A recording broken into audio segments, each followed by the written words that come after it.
What's up, everybody? It's Josh from Lootfam. Today we're going to be talking about vintage Levi's. In fact, we're going to start off a series of videos discussing, exploring, and educating, hopefully, about vintage Levi's.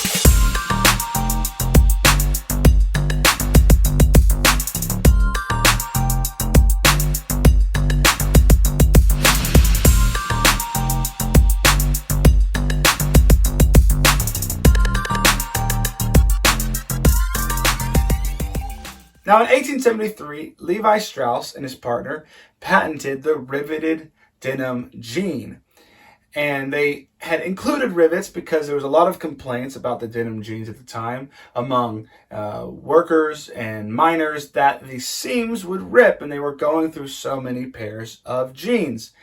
And so they decided to put a rivet at the stress points.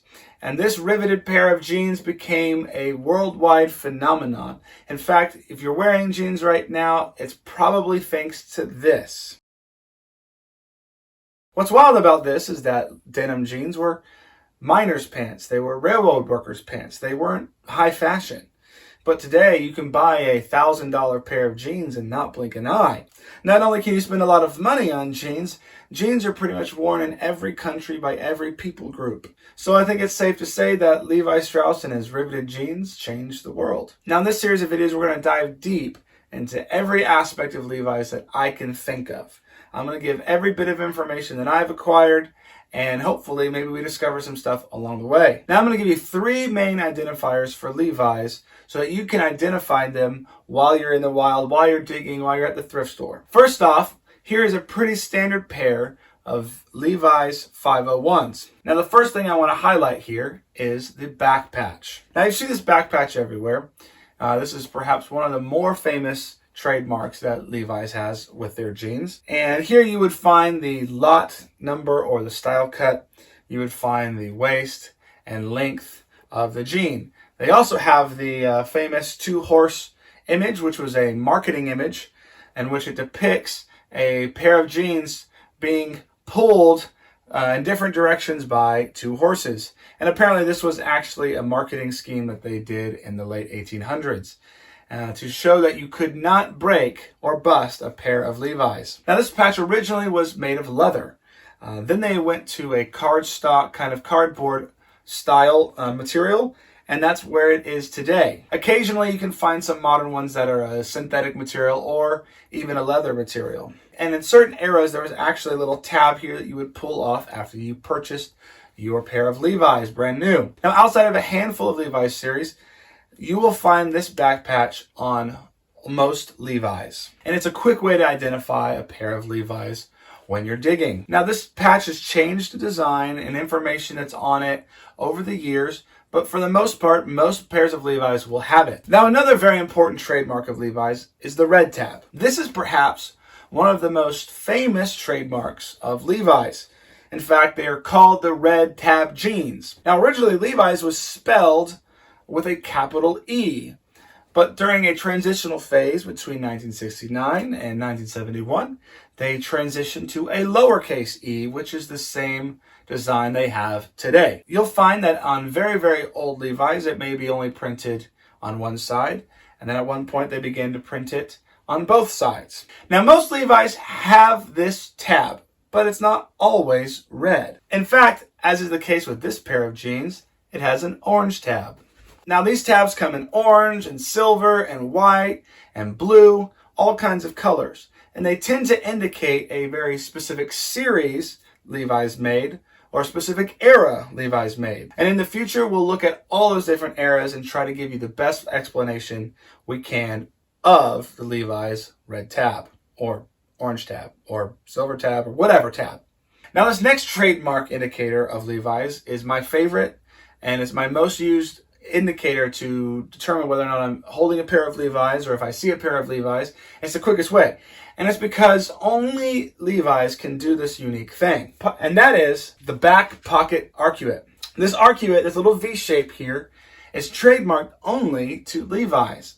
In fact, you should not ever find a pair of jeans that is not Levi's that has this particular V shape. You'll find all kinds of other swirls and double V's and straight lines. But this stitching on the back is a trademark Levi's has had for a very long time, and they don't intend to give up anytime soon.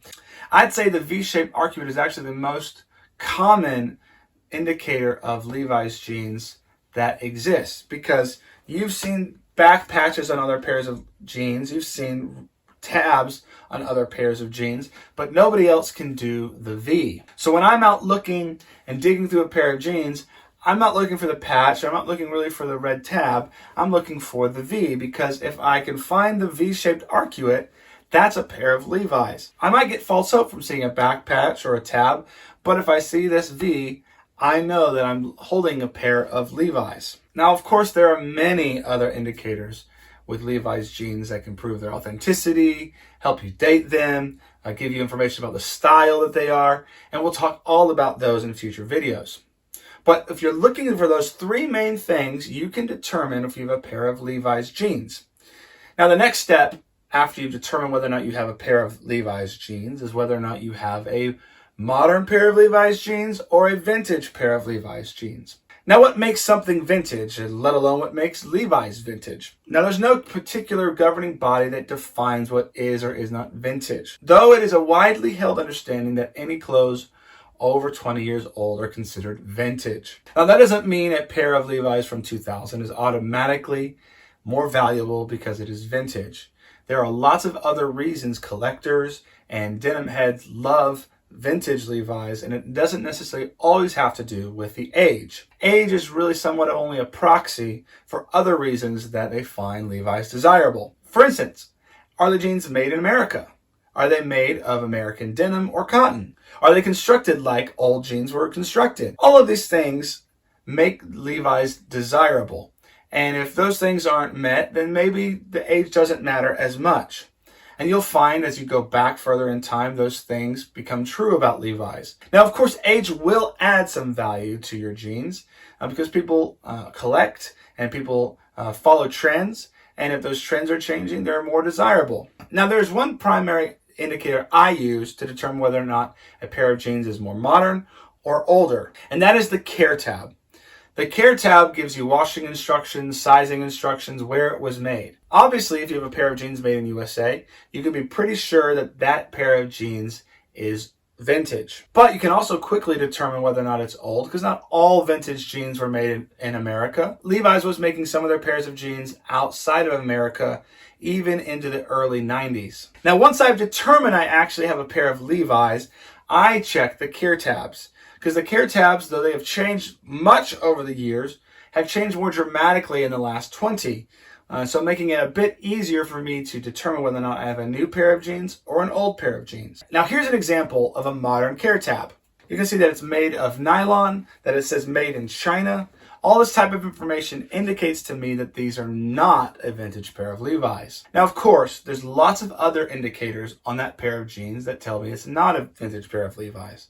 But that was a quick way that I don't have to go through all the different other parameters to determine quickly whether or not it's vintage. Now, vintage care tags tended to be made of paper or cardstock or some sort of like woven fabric. And in vintage Levi's, you would tend to find the care tag sewn in underneath the left front pocket, as you can see here. Now, modern Levi's tend to have them on the inside of the right hip. Now, pretty much every detail of a pair of Levi's jeans will give you some indication as to the age.